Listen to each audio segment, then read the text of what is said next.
Welcome to Engaging Culture, a podcast presented by Bridgeway Christian Church. I'm Brian Kiley. Today, my co-host Pastor Lance Hahn and I are joined by Gary and Charisse Zaleski from R3 Ministries, a ministry that serves leaders who have had some significant issue with sin that has taken them out of public ministry. We will be talking about why these situations are so common, how churches can handle them in a healthy way, and how all of us can learn to pay attention to our own hearts and lives so that we can avoid having our lives sidetracked by poor decisions. All of that and more on this episode of Engaging Culture. All right, welcome to Season 2, Episode 18 of the Engaging Culture podcast. I am Brian Kiley, and I am happy to be in California on a day where it is very cold everywhere else in the United States. Yes, I am. How about you? I'm Lance Hahn, and I'm still happy to be in California.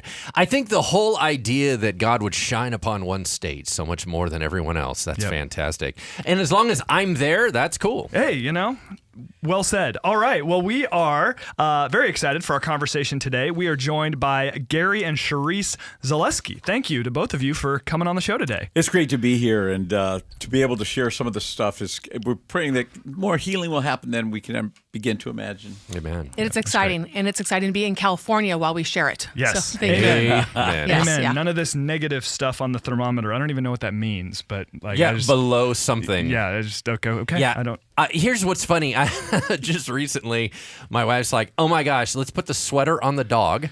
Right, Yeah. because we have a little dog. Stop right there. Yeah, put the sweater on the Clothes on dog. dogs. She goes, "It is 43 degrees outside," and the dog. You know what I'm saying? And because it they was- don't have a coat. They don't have a coat. Yeah, Yeah, right. well, we just gave her a puppy cut. So Oh, anyway, does this not all just sound like sickening? Anyway, This is exactly Very what we all California. came to talk about today. I know, My I know dog. that. Bella. So Gary and Charisse, I am so interested to hear a little more of your story and a little bit about what you do.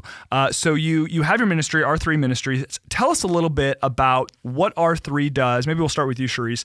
What does R3 do? And then maybe Gary, you can tell us about kind of what led the two of you to want to start this ministry. So Charisse, go ahead. So R3 Ministries, kind of in a nutshell, is creating conversations and situations that we can help facilitate healing and restoration for leaders, and not just leaders, but other people who maybe in the church, Christians who have found themselves in a situation that they never planned on, never anticipated, and they kind of gotten trapped by sin or situation. It really kind of derailed their life.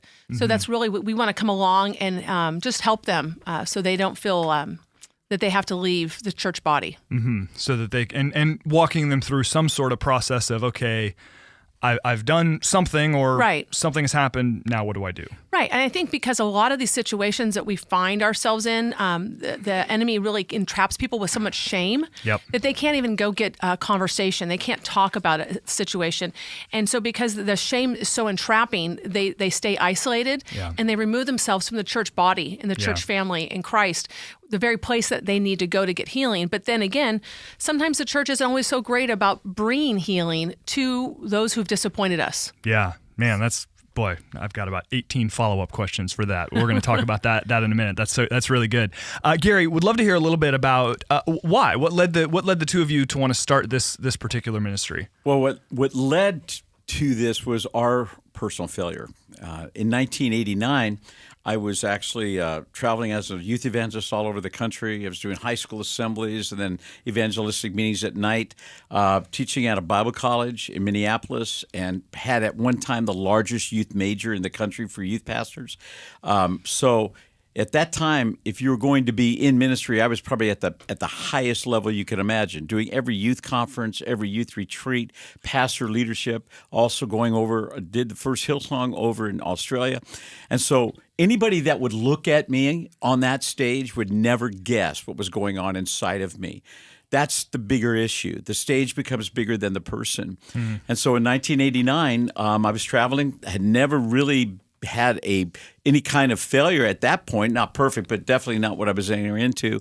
And I was preaching at a church, and I looked in the back of the church, and Charisse was standing there. And at that very moment, I never realized how empty I was until I saw her. And when I saw her, I said to myself, that's the woman I want.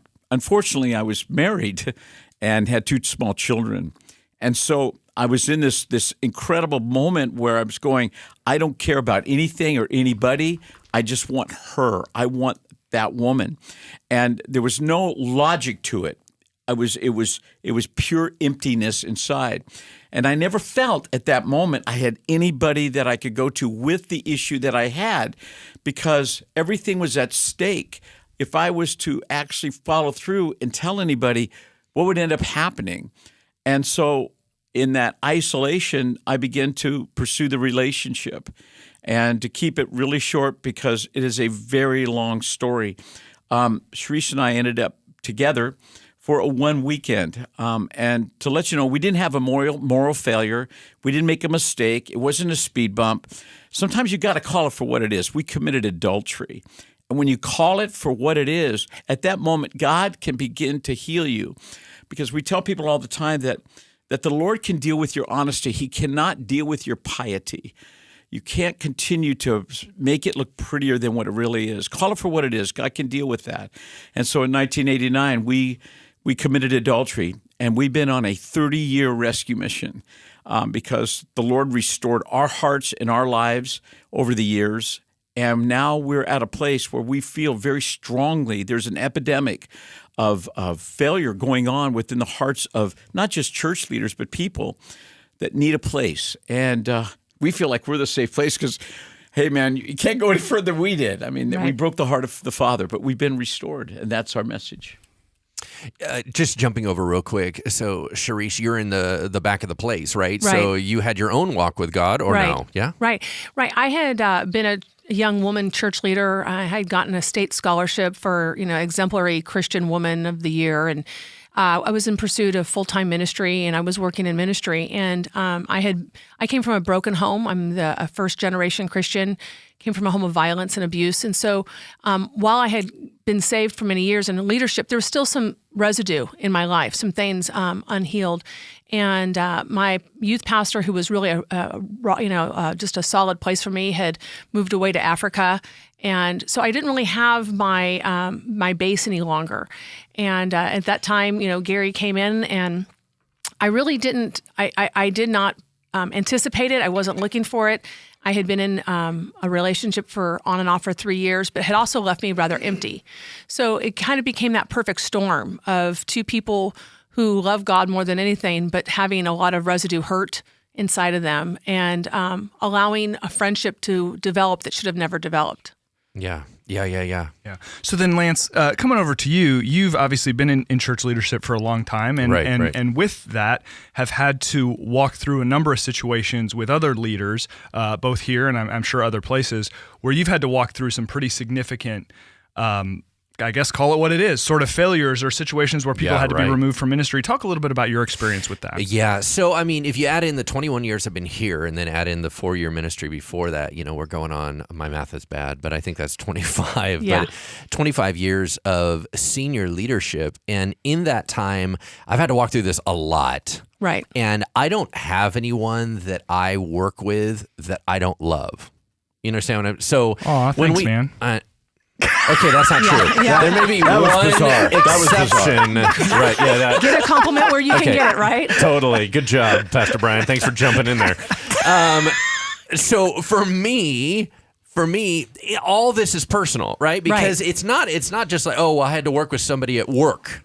Right. I don't work with people that I don't love. I mean, I love these people. So these are my friends. These are my family. Now, it happens to be that I've led 2 very high senior position leaders through moral failures and having to step out of the church and things like that.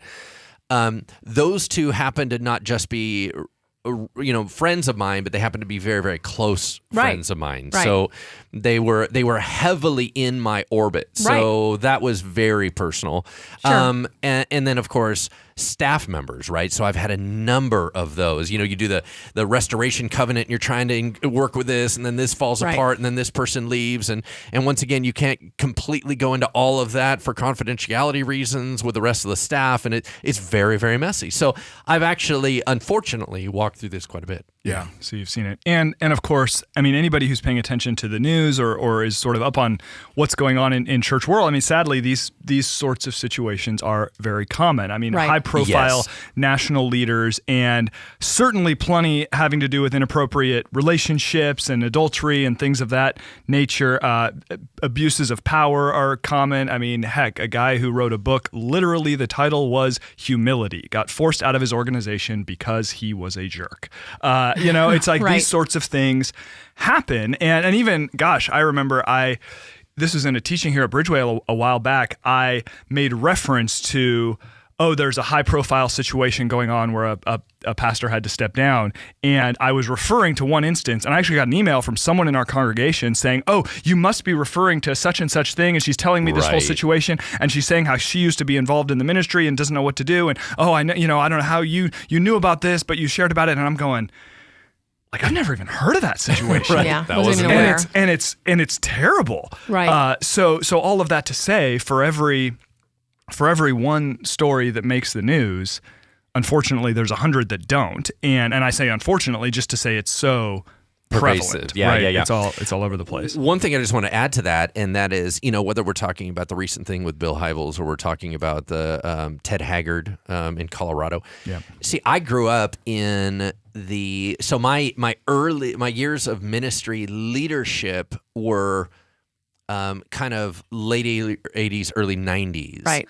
Well, that was the era. The 80s was the era of scandal, right? Right. So it was the Baker, it was the Swaggart, it was all that stuff. So because I was formative in those years, I thought that basically there was kind of a big whirlpool that all leaders were going to get sucked in because it was kind of like they all blow up. Right. So because some of that has stuck with me through my whole life, I'm so thankful every day that I am even still in ministry. Right. Because I just assume everybody blows up at some point, especially if you're in it long enough. And once again, I'm praying that is not the case with all leaders, right? And I'm praying that some of this can bring in some health and things like that. Right. But I'm very, very clear.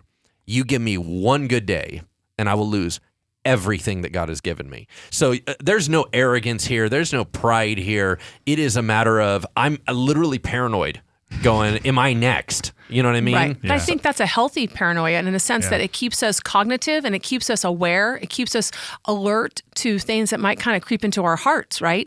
Because I think when you get lackadaisical, you kind of just take things for granted. That's when the enemy really kind of starts to slip in. And it doesn't really matter if you're in the pulpit or you're in the pew, that the enemy can come in and he's very beguiling and he deceives us. And all of Yeah. a sudden we align ourselves in situations that we should have never been with. Right. And so one of the things I make clear is that as much as of a friendship that Gary and I had, because it did start with just a friendship, and that friendship really should have never even taken place. Sure. And boundaries, Yes. even though nothing really happened per se, there was a bond that was created that neither one of us should have given ourselves permission to have that kind of friendship. Yep.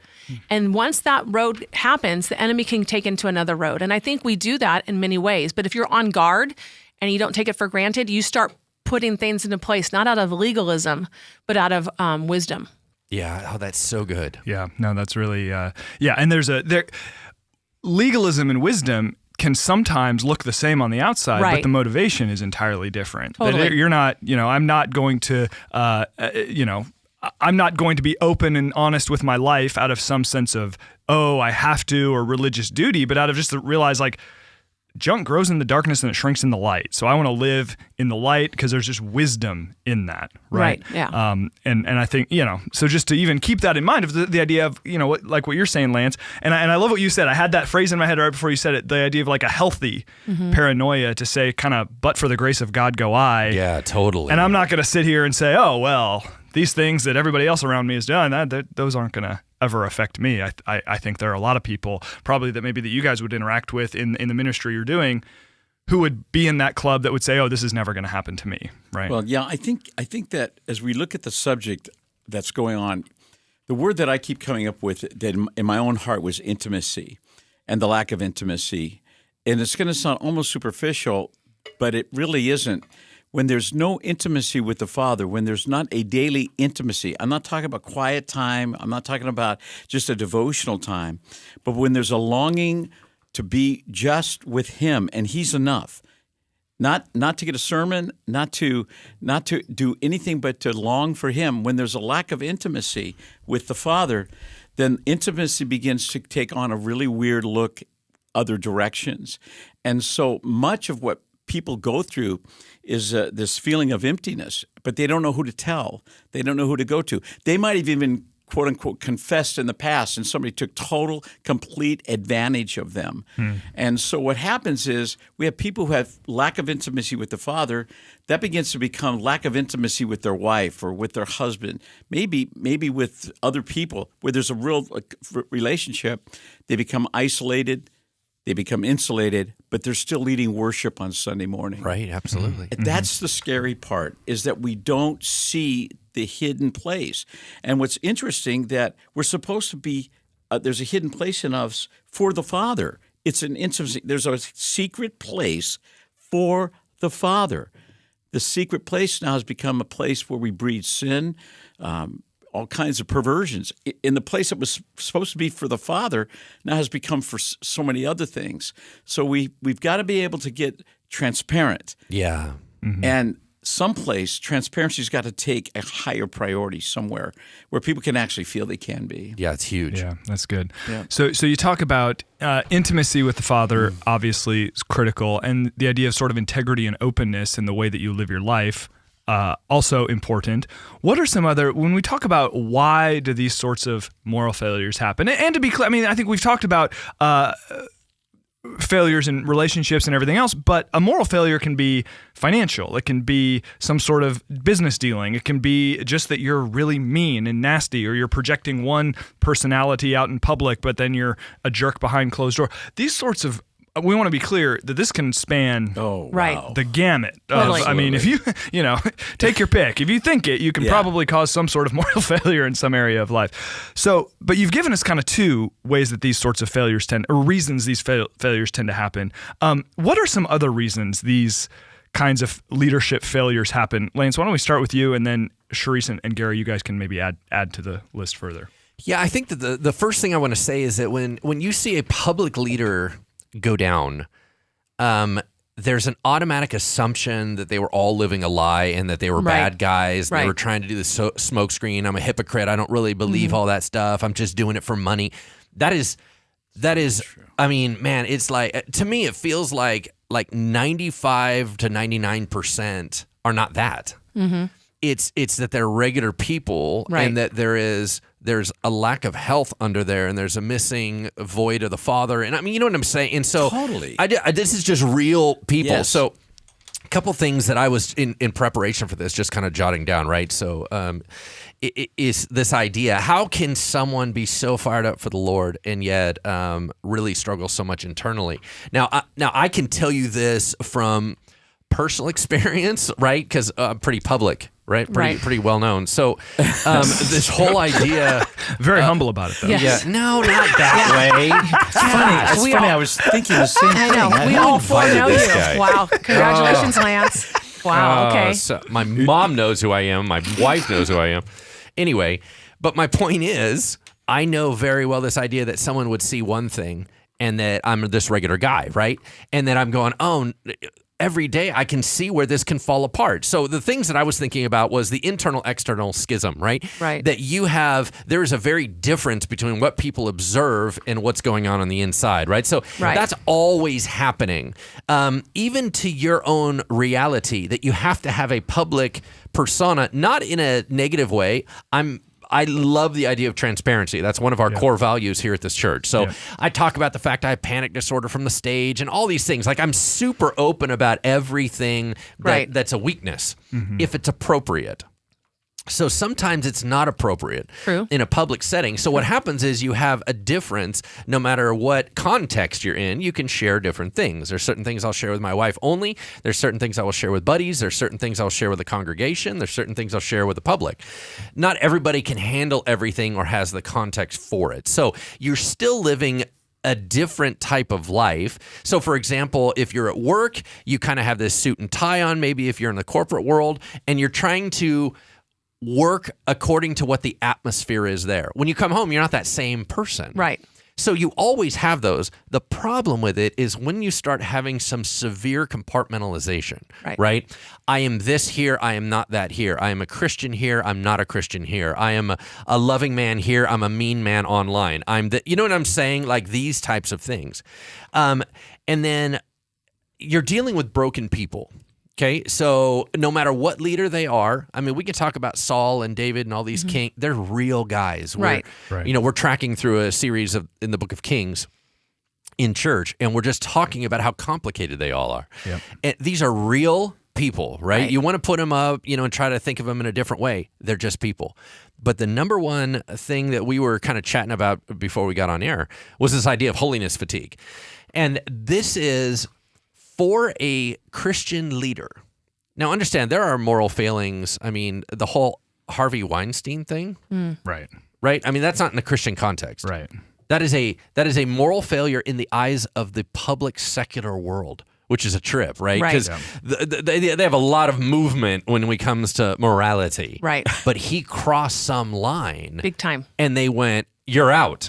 Like, we're not allowing you to do what you do anymore. Okay, so it's not just a Christian thing, but in a Christian context, that for a public leader, there's no breaks.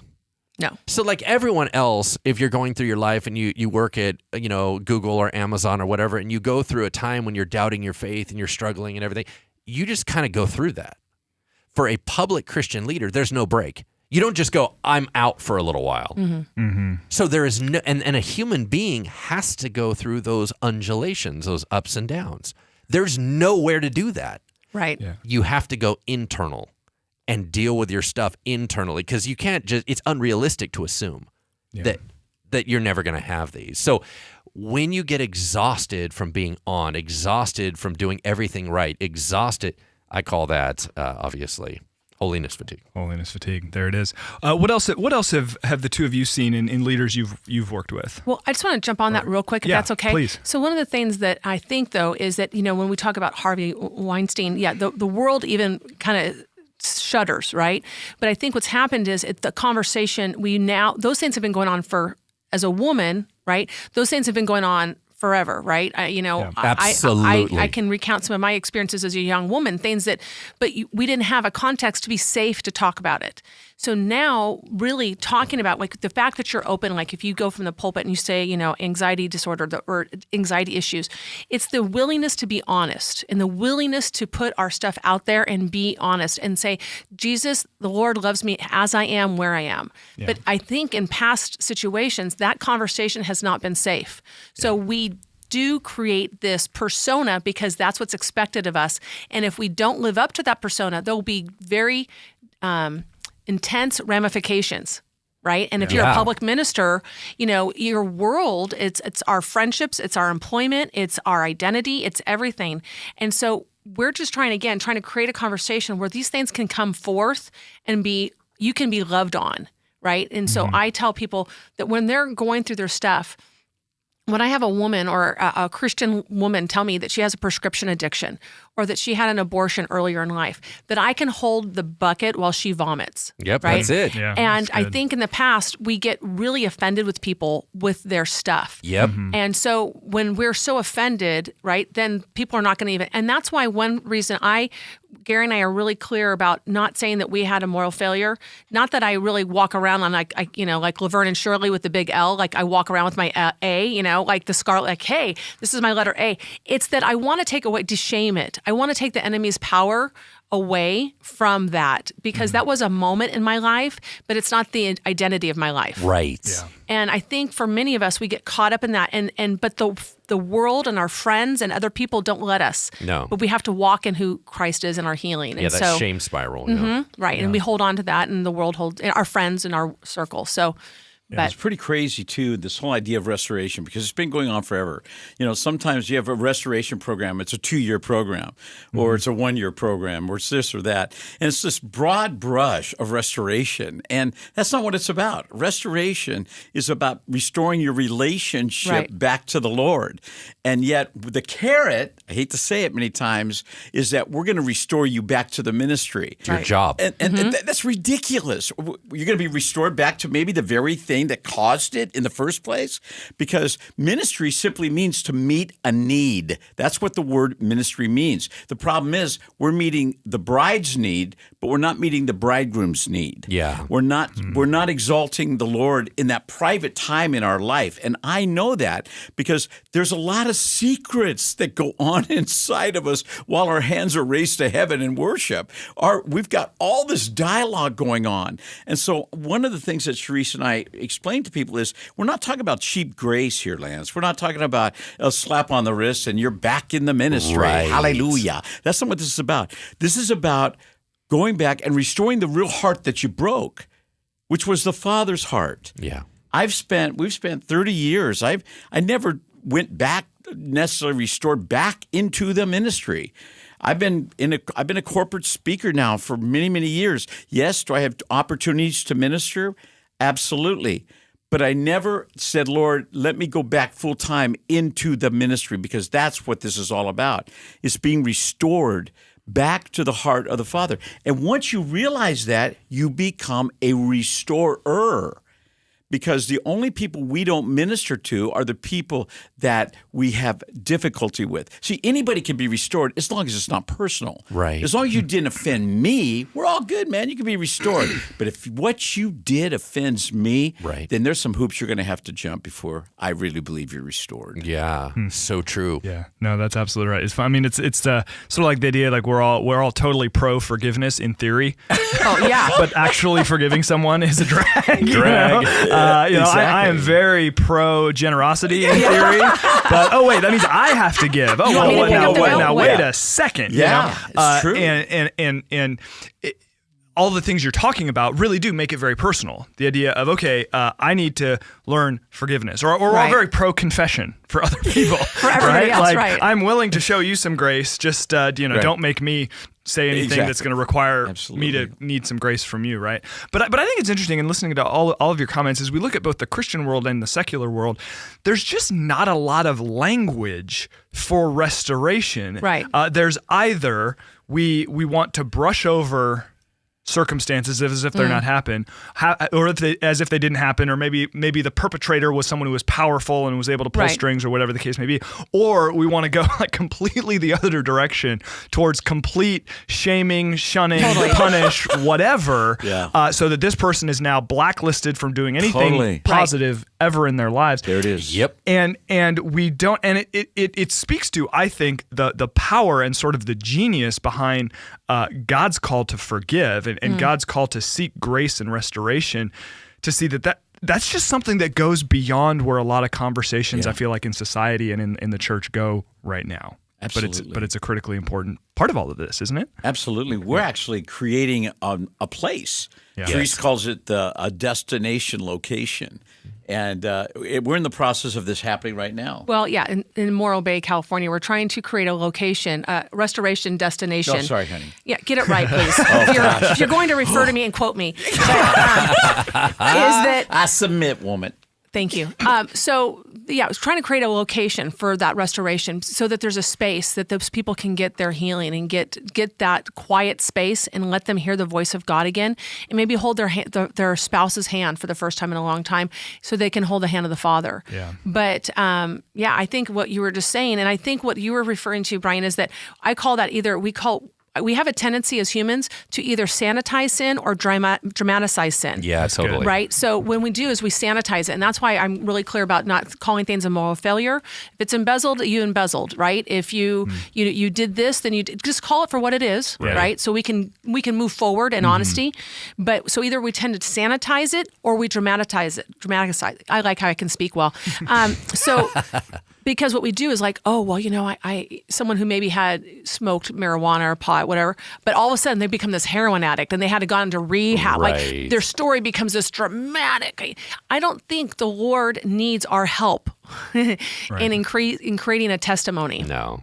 And so we tend to have that, and it's 2 weeks in Malibu, or you are now banished for all of life. Yeah. Yeah, And totally. so it's finding that, because the reality is restoration is messy, and it's very, it's not predictable, and it's not a set recipe for every single person. Yeah. It's very individual. Yeah, it's not sequential either. Yeah, and have to be willing to kind of acknowledge the fact that, it's not a, well, not to belabor the point, but it's not a, hey, here's an 8-week curriculum and Exactly. bing, you're restored, and you're never going to have it, whatever challenge you faced is never going to, come back and create challenges for you in the future, or, that's just totally unrealistic. And I think in our desire to sanitize things and in our discomfort with working a process that can be messy, maybe we tend to try to make things a little neater than they they tend to be. Yeah. Now, I want to switch gears just a little bit and talk about, and I'd love to hear from all three of you about this, is those of us who are in any form of leadership, which I feel like I'm constantly reminding folks, like all of us lead somewhere. Everybody's a leader. Whether Exactly. you don't need to, be on TV or be on the radio or be in, elected office to be a leader. Maybe you're leading your home. Maybe you're leading, anyway, I'm not going to give a bunch of examples, but there are many out there. What can we do as leaders to help avoid these types of situations in the first place? Because I think that's another conversation that maybe doesn't get the attention it deserves, or it's a conversation where we tend to give very kind of, answers that sound nice, but aren't really that helpful. So, Lance, let's start with you, and we can kind of go around the circle here. What can we as leaders do to help kind of prevent these sorts of situations that we're talking about? Yeah, and I think in a little bit we're going to get to kind of what you as the listeners, if you don't say, well, I'm not a key leader or whatever, it still involves you. We're going to get into that. We're going to talk a little bit more about how we can all prepare our hearts, but this is specific to leaders. What can leaders do? I think the first thing is we got to get over ourselves. And what I mean by that is that just because you're a leader, don't buy your own press. You're still just a dude. You're still just a lady. Let's be honest about that. And so if we're going to be talking about what does integrity and wholeness mean, are we all the way through, and that's all it means, just means wholeness throughout. Are we all the way through as mature as we think we are? The reality is no. We have certain areas in compartments that we have led forward, and some days we look only at those and we go, man, I'm really mature. And then some days on our bad days, we look at the categories that we're way behind on and we go, I'm nothing. Right. Well, instead of playing that game, you got to kind of say integrity means if we didn't have any walls of compartments, who are we? And I think that we're far less along the route that we think we are. And as leaders, that's very hard to come face to face with because there's an expectation that if you are less than what you think you are or portray, then you can't be a leader. So first of all, we got to have a sober judgment, right? Let's take a look at who we are. The other thing that I'll kind of highlight is, man, we have to have community. We have to have other leaders we can talk to. Usually they have to be outside of your own organization. Right? It's very helpful because there's massive ramifications. You can walk into a non-safe conversation. You can say something and it can be used against you, stuff like that. Although I love it to be in our own communities and everything, sometimes as a leader, depending on what group you run with, it may need to be another church leader. It may need to be another ministry leader. Yeah. But we definitely need each other because I do think that the number one pain point is isolation. Now that's something I think that a lot of people don't recognize. I want you to say more about that because I think my sense is there is a perception that you look at public leaders. We'll take someone like you, for example, who you're senior pastor of a large church. Lots of people know who you are. Right. People tend to look at well-known leaders and think, oh, he must have tons of friends and he must have all these people that he's always in conversation with all the time. And you take that a step further and you look at, national or global leaders, and I think everybody tends to think, oh, these are all people that just got people around them all the time and all these relationships and connections, when in reality, that's often not true. No, it's not true either on the outside or the inside. The outside is that when I talked about holiness fatigue. That really was kind of a play off of compassion fatigue. And compassion fatigue is the idea that as I can only cry so much. Like I'm just worked with a broken thing. It's this idea that you see on TV, these children have distended Right. stomachs and they're starving, and then you click the channel. Like you just move on. That's called compassion fatigue. You've seen it. You don't know how to engage with Right. it all over again and get that engine running again.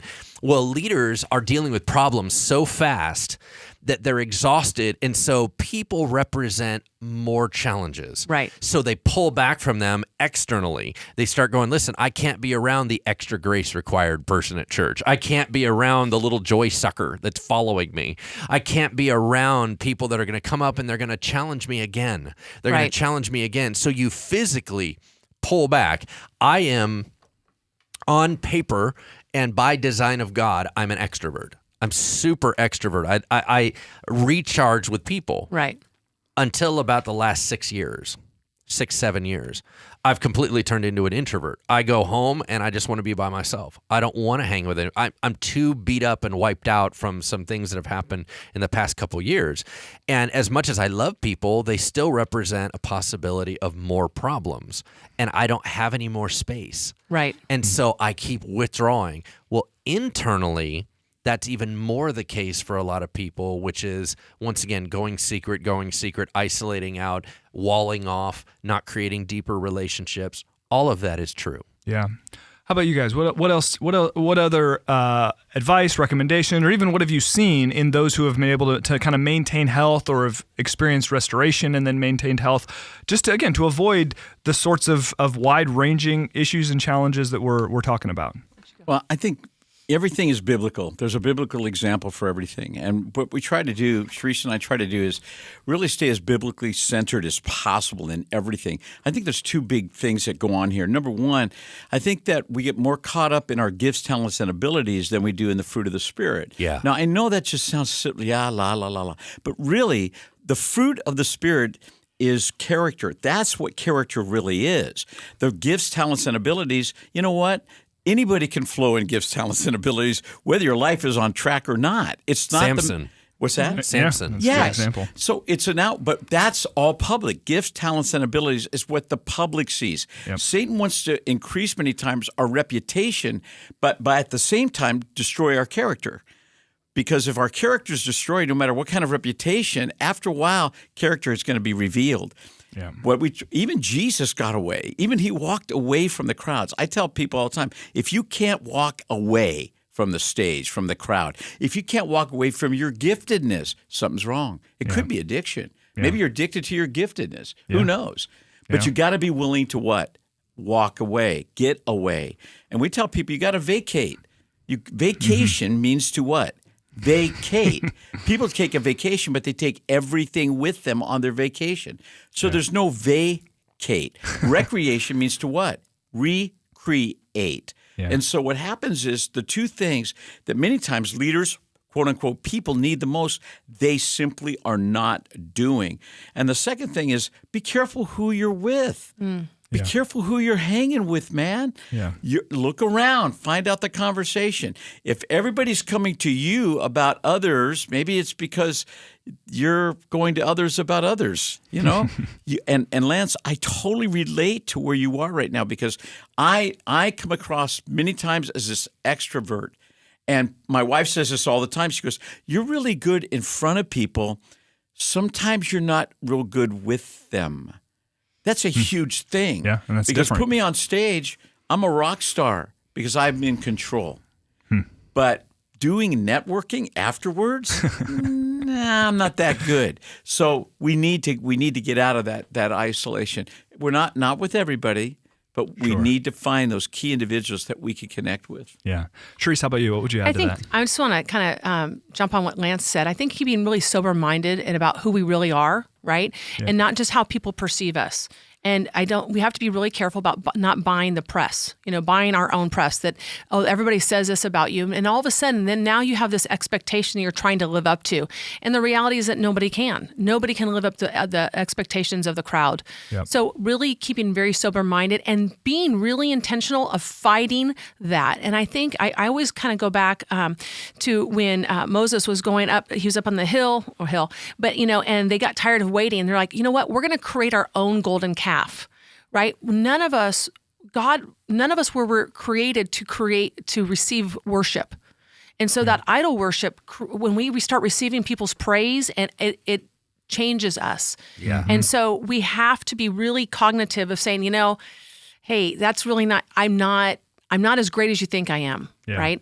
And so that's the one thing. And I think the other thing is being really intentional about being in healthy relationships, being around with people that don't expect you to be perfect. And that when you are not perfect, they're going to call you out on it. Yep. And I'm really fortunate that I have some great girlfriends that at times when I have maybe not been as kind or I did something that was not authentic, that they would call me out on that. And I'm glad I have that they can see me for who I am versus what the persona might be somewhere else. Yeah. So I think those are key things, not as leaders, but just as a Christian, Right. trying to walk honestly. Yeah. This- That's can really I good. just- Please, yeah. I have to inject this one thing. Please do. Our home has been a haven for pastors over the years to come and just be at our house, right? And I tell people all the time, the greatest compliment that you could pay Sharice and I as a pastor when you come to my house is that you fall asleep on my couch. That's Let me cool. try that again. It's so funny. Let me I say that try- all my life. Yeah. Let me try my that kids again. say that. Yeah. The greatest compliment Yep. that you can pay is that you would fall Peace. asleep on my couch. Comfort. We need a place where pastors can sleep. This is going to sound weird. Most pastors need sleep. If they could just sleep. The problem is they don't know how to go there. They don't know how to take it. We're trying to create a situation where you can come for 5 days Yeah.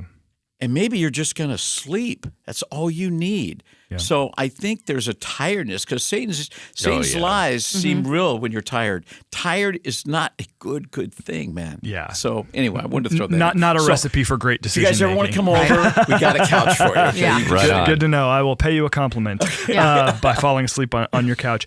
I think another thing that I'd like to add into this kind of how do we help prevent some situations that we're ultimately going to regret or that are ultimately going to create some of the chaos we've been Right. talking about. This is I use this line with people all the time in one-on-one conversations, and it is absolutely a guiding principle for me in my own life is just keeping this question in front of you a lot, which is, what do you want your life to be about? And do I want it to be about That's connection with the Lord? Yes, I do. What do I want? I want my life to be about my wife and kids know me and trust me, There you right? go. I want my life to be about I've got some people around me who mean a lot to me, and I'm investing in those relationships. And the thing is, I think that so many of us get sidetracked. And I said earlier, for every one public situation, there's 100 that go under the radar. And I would say for even every one of those, there's all of us who are making sort of just, if I can just be blunt about it, we make dumb decisions and make dumb compromises that might not be enough to Right. take us out of ministry or get us fired, but they alter the trajectory of our lives, right? Right. So to keep that, and I think there's so much temptation out there to go after things that aren't going to satisfy. So like, for example, I have to remind myself, if I find myself feeling like I want more, is just to remind myself of the simple reality that there are tons of studies that show that more money doesn't really make you any happier. Like, oh, okay, that's good to know. Or if I think, man, I want more people to notice me, which I'm not against social media. I post things on Instagram. I think that's all fun and whatever. But like how much, like if that's really the driving force of my life, how much attention do I need before it's enough? Right. How many people need to come up to me and tell me they think I'm great before it's enough? And like, you just kind of realize there's no answer to those questions. So that doesn't mean that enjoying praise of the crowd is a bad thing. That doesn't mean that, if you have money or opportunities to make more, that's necessarily a bad thing. But at the end of the day, to recognize, okay, what's going to be the driving force of my life, and what do I want my life to be about? I want it to be, and even making work-life decisions. And Lance and I have talked about this, and others have talked, like, I'm just not going to be the guy whose kids say, man, Dad was always at church and was never with us. Like, whatever you get from being the dad who's always at church and never with his kids, Right. you can have it because I don't want it. Yeah. Right. Like, now I'm going to work hard. I'm going to do my thing, but that's a balance that I'm going to walk. And if that holds me back from being some best-selling, big shot guy with 1 million Instagram followers and on the conference circuit, okay. And to be clear, I think lack of ability is the biggest thing holding me back from those things. So I'm not saying that I could go get it if I wanted it. I think part of it's personality. But I was noticing articulation. I was gonna not mention that part. But anyway, my point is, asking the question, what do you want your life to be about? And keeping that question in front of you. Yeah, but I just want to springboard off that is that if you would have asked me back in 1989 when the decision between Gary and I happened, I knew what I wanted my life to be about. I was sold out to Jesus. Yeah. I had committed all of my life, every moment, everything. But it didn't change the fact that there were some moments, there were some areas in my life that were not healed well. And I didn't have, the environment wasn't safe for me to go get that healing. Yeah. And so, That's good. when Paul talks about the things I want to do, I don't do, and what I don't want to do, I end up doing. I think that's that dichotomy is what so many of us internally struggle with. But if we can create the conversations, if we can create the culture in our churches, in the platform, and I just want to compliment you again, Lance, about the fact that you had mentioned from the platform that you have anxiety. All of a sudden, you are like me. You are human. Your frailties, your struggles, and it doesn't mean we tell everybody everything. There has to be wisdom. But I think when we start to open back and peel back that curtain, right, that the people around us start to go, oh my gosh, you are like me, and we create a situation that becomes safer for us to get the healing that God has always intended.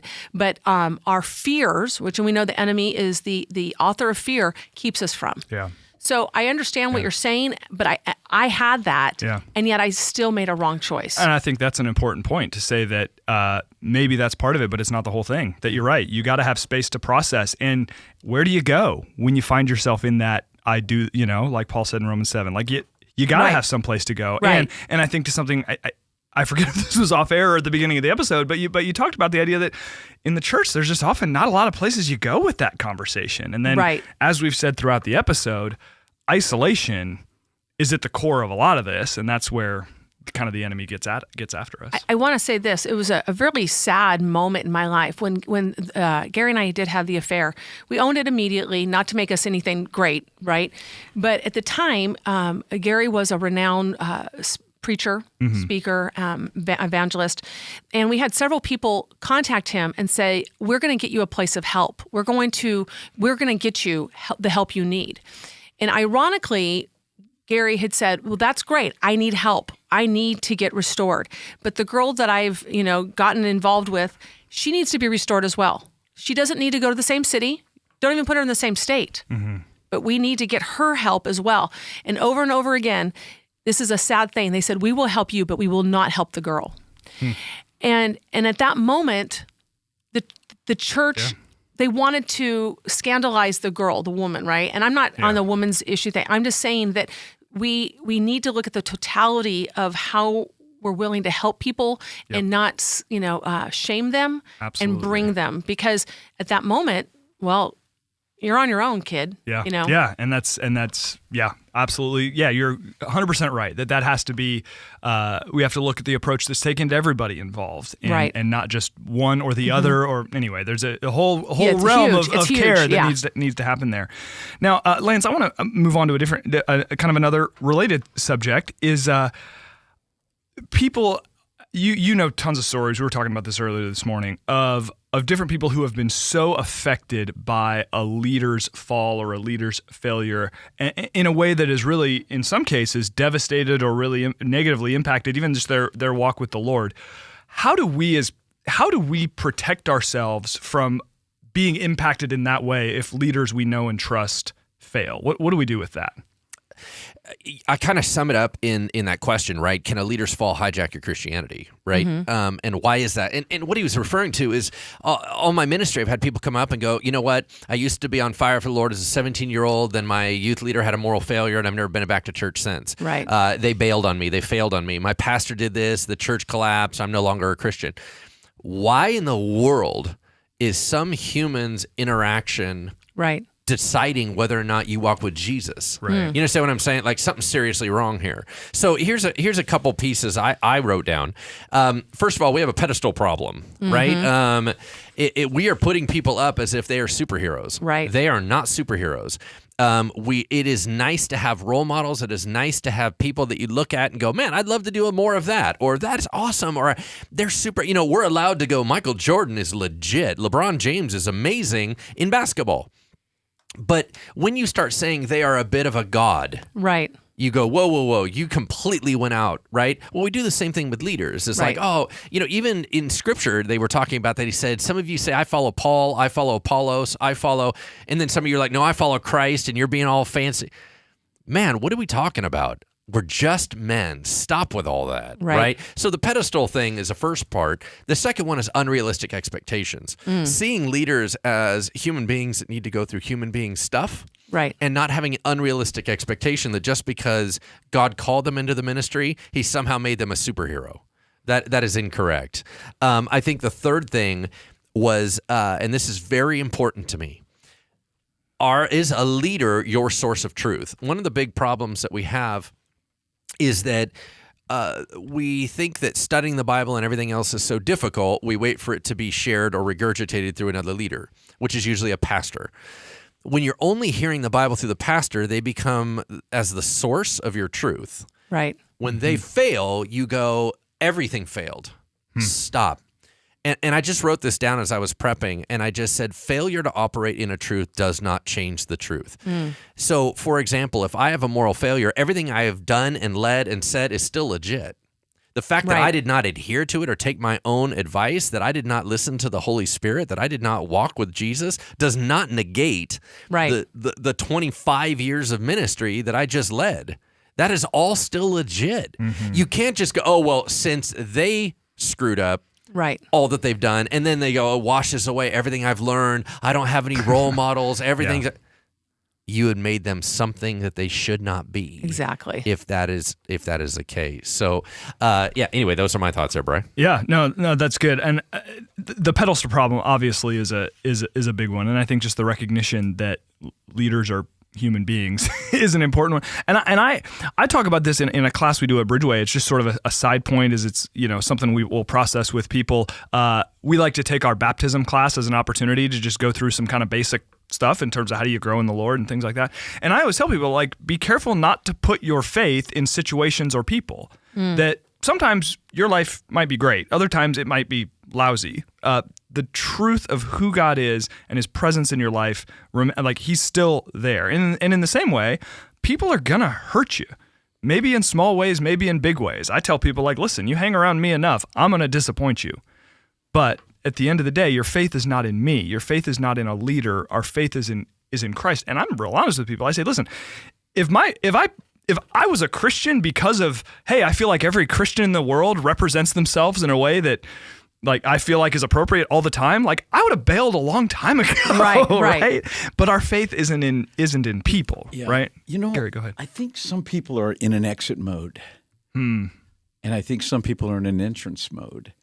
And I think when a person's in an exit mode, sometimes at the church and going to church, they're looking for a reason to leave. They're not always looking for a reason to stay. It's interesting, when I'm speaking in front of a corporate audience, non-Christian, business, there's this feel that people are waiting for me to say something right. Maybe it's because they paid the fee to be there or the company paid the fee to be there, right? Sometimes when I'm speaking in a church, I get the feeling people are waiting for me to say something wrong, especially if I'm a guest. There's not an atmosphere of, well, I can't wait to hear the right thing. They're waiting for that, especially as we get older, quote unquote, older in the Lord. We almost become somewhat more cynical about a lot of the things we say we believe in. And critical. And oh my gosh. And what has to happen is the reason that people walk out, and many people use the front door of a church as their last exit. Yeah. They go out and they never come back. Sharice and I, we're talking about a whole group now that are called displaced, or there was a De-churched. De-churched. Yeah. They're the de-churched, where they love the Lord, quote unquote. They've worked in every area of ministry in the church, but they got to a point where they don't feel needed anymore. So they started live streaming, and then they don't do that anymore. And they don't even come to church. Yeah. we're after those. We're after rescuing those as well. Yeah, but I that's think that the reason we exalt people in our lives because we don't exalt Him in our life. When we don't have that time, the Bible says, work out your own salvation with fear and trembling. And I think we're so about the screen that we're not looking eye to eye anymore. I remember back when there were no cell phones. There were no screens. It was this. Yeah. It was looking to the eye of the person you speak to. We not only don't look at each other anymore, we certainly don't look into Him anymore. And so it's the latest podcast. Not that podcasts are bad. Hello. I'm not saying that. But we've got to get this intimacy with the Father. We got to learn what that is. We rely on media. We rely on our perception of people or whatever. These things aren't bad things, but they cannot bear the weight of our ultimate faith and trust, Which, right? ironically, the whole era of Facebook actually fosters less intimacy and less true, authentic relationship. So it's ironic that you look like you know more people, but you really know less. I'd like to have all of my Facebook friends over my house just once. Yeah, right. No, at the exact same time. At the exact same time. Good luck with that. I did want to add one thing. Honor isn't idolatry. Right. So, for Exactly. example, I think that there needs to be more honor for Christian leaders. Yes. We believe here at Bridgeway, and it was largely championed by some of our other leaders, Pastor Parnell, Bishop Parnell Lovelace, and Pastor Brian Hopper, guys like that are high honor. They come in and they create a Absolutely. culture of honor. And I believe that when I become Pastor Lance, I'm putting on a mantle of a role and an office that the Holy Spirit is in charge of. Yes. When you put that on, there needs to be a respect and an honor. Yes. Yes. But that's not me. The respect and honor is going in and saying, no, I do appreciate your hard work. That, I think, is just kindness Yeah. Sure. back and forth of going, man, I love that as a role model. That guy really kills himself for Jesus. That's awesome. But we got to separate it out from that mantle, that anointing, that office that we're putting ourselves into. That does require honor. Right. Yeah. We need to have higher honor because we're really losing that a lot in the church. Honor isn't idolatry. Right. It's when you start making them something more than they are in Yeah. your own heart. Yeah. Right. I love that. That's good. That's a Honor good point. is not idolatry. Yeah. Honor, yes. And I think a lot of the reason why we maybe don't lean into honor as much as we could is because we have failed to separate out those two things. But I Yes. think that's a great way to look at it, that there is a difference between honoring a person, honoring an office, and then making an idol out of them where they're all of a Right. sudden our functional savior, which is Exactly, obviously yeah. not good. So as we begin to wrap this up, what do we do then with those who have fallen? We said a moment ago or a while ago, that we just don't have language for restoration much in Right. our culture today. We sort of have this weird, like, I don't know, we get really excited about talking about failures of other people, which is really bizarre. Or we just don't talk about it at all. So what do we do? What are some practical ways that we can engage with and help those who have walked through some sort of situation? And I love what you said. It took me a minute to get it. I love how you don't like the phrase moral failure because if I'm understanding you correctly, it's almost like it's kind of a junk drawer term. Like it's very vague as opposed to let's talk about what Sanitizing. actually Right. happened. Yeah. Well, Right. I think when you sanitize it, right, it becomes. I remember I had an aunt, a beautiful, wonderful aunt, who died of a certain cancer. But back when she, obtained it, it was so shameful that she had that kind of cancer. She wouldn't even go get her healing, right? And so now that kind of cancer is talked about openly, Yeah. and she would have gone and got it, and it wouldn't have felt so embarrassing or shameful. I Right. think the same thing is true when we have certain strongholds or addictions or struggles, failures, whatever they are. If we can say them, then we can go get our healing. Right. And so you're asking if someone has a situation. So one of the things that we try to do, what I try to do is if I know of somebody that I know that they're in a particular situation, I kind of try to chase after them a little bit. I want them to feel pursued. And in other words, because they feel ignored, because they're so hurt and disappointed in themselves for Yeah. what they've done. So, I ironically, I have 3 friends in prison, and which from the same small Bible college was not planning that. Right. One of them was served a few months, and so upon his release, really engaging with him, trying to help him find a job, trying to say, "Hey, how are you and your wife doing?" showing them that I would still have him over for dinner and laugh with him, because that choice that he made does not define him. Yeah. But one of the things I am really kind of particular on is I call having zero tolerance. So like when someone tries to sell me something, they're trying to because a couple of times he tried to and I go, no, you have victims. So let's say it for what it is. So Yeah. having zero tolerance, but having 100% compassion, which is a fine, weird place to work. So when someone comes in your life that tells you that they have a prescription addiction, hey, don't let them have excuses. Right. Well, it's my doctor's fault. Yeah. Or so-and-so's fault, No, just own it. Yeah. But at the same time, have compassion for the Yeah. struggle that they're going through. Yeah. And then in that, you start to develop a relationship, and you can help usher them into a place of restoration. That's good. So- that's really good. I like that. It's all Gary, about what would you- relationship, man. That's what it is. We can't, if it offends us, we don't minister to it. And yet those are the very things that we should be pursuing. People who maybe have pursue. Yeah. And that Galatians 6:1, Yeah.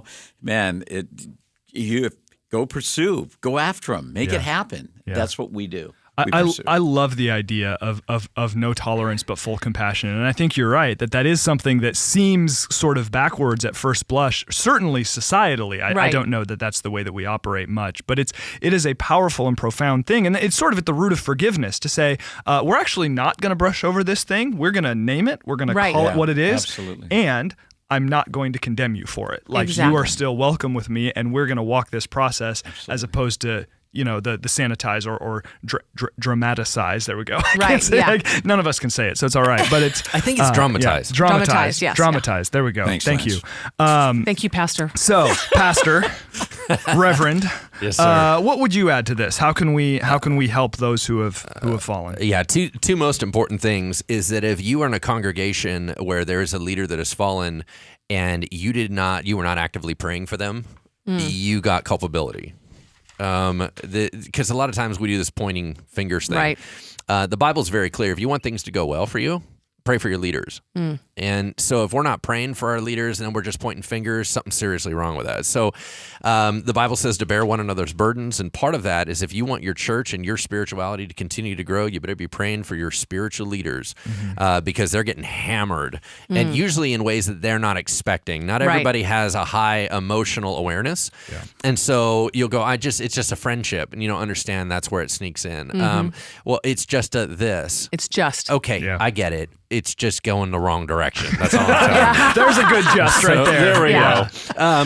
The second thing is how the church can handle it in a healthy way. Because I've gone through these, I've seen some things done right and some things done wrong. If you are a Christian leader right now, and you're listening to this podcast, and you're going, well, okay, so I'm going to have to walk through this. What do I do with it?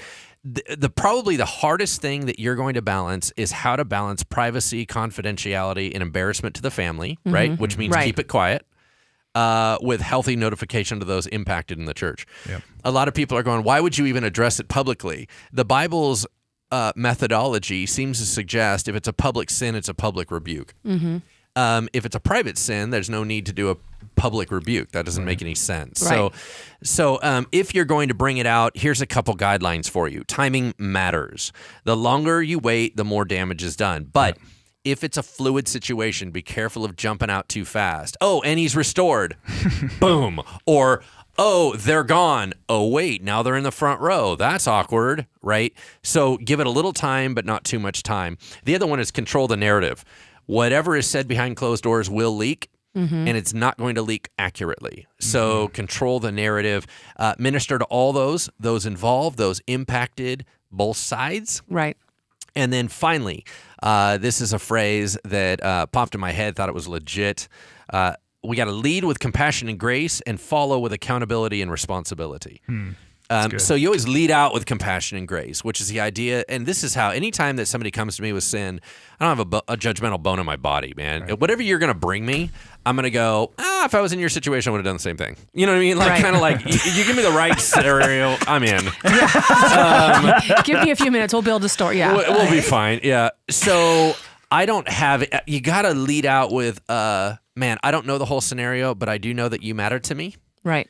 But that does not mean that you let the church be a doormat either. There's some responsibility and accountability. Right. Yeah. Good stuff. Yeah, no, that's good. All right, well, hey, thanks, you guys. Wow. I feel like man, I'm just looking back over this hour. We have covered a lot of ground. So really appreciate Gary and Charisse, you guys taking the time to be with us. And thanks to you, Lance, as always. Thanks to you, our listeners, for being with us this episode. Hope that conversation was helpful, both in looking at your own life and then how you engage with and pray for the leaders you've got around you. Thanks, as always, to Lucian Hughes, Brenton Ekstrand, and Montana Maurer for working the audio and video and all that good stuff. Thanks to you for listening. We'll see you next time on Engaging Culture. Thank you for listening to Engaging Culture, a podcast by Bridgeway Christian Church. If you enjoyed this show, please consider subscribing and leaving a review on iTunes. Thank you so much for listening. Music is used under the Creative Commons license and is provided by Dexter Britton.